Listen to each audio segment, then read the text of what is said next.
Road Angels.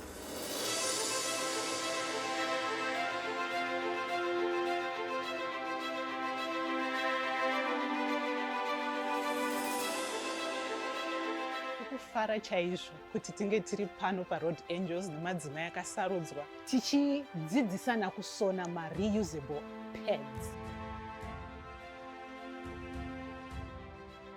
Rega nditende Road Angels neprogramu yavatiitirawo isi madzimai kuti tiuye kuzotrainwa kuzvigadzirira mapads angu anonzi reusable. Chirongwa ichi chakanaka zvizhinji. Fanika kuvana vamwe vari kumaruwa akashandisa anokwanisa kuacha ochengeta, unlike kutora ekutenga pamwe anenge asina mari. Plus environment yedu inogara yakachena nokuti atinenge tatenga kumashops kazhinji anozofanira kuraswa, ende marasiro ari kuita vanhu mazuva ano vanokanda pese pese. Ndaishandisa, ndinoriwacha, ndorishandisa kusvika mwoyo wamira. Imagine kuraini kwenyu konyora kuti tinosona reusable pads. Mapads wainodiwa nevanhu vakawandisa. Uchazobudza kuti madambudziko ndaneta nekusona ndaneta nemaoko. Marutoti tinoda kutotanga izvi ndimejira nditotanga izvi so. Macho andonokera. Pamwe imimo pamwe kufamba mukupesana nevanhu ora akanzi Road Angels. Pamwe akatakura mota, that's our primary business. Also we are not corporate social responsibility. Yekurangarira kuti in our environment, in our community, there are people who need support.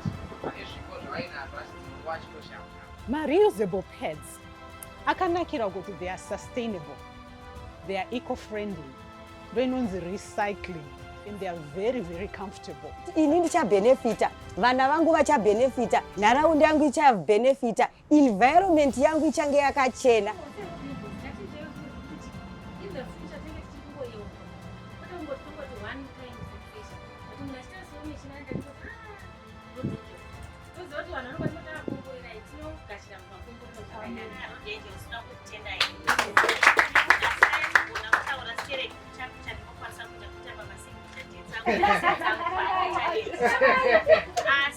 Reusable pads is the way. We are greening our environment. Hatichadi vanhu vanosvibisa environment, tichingorasa zvinhu pese pese.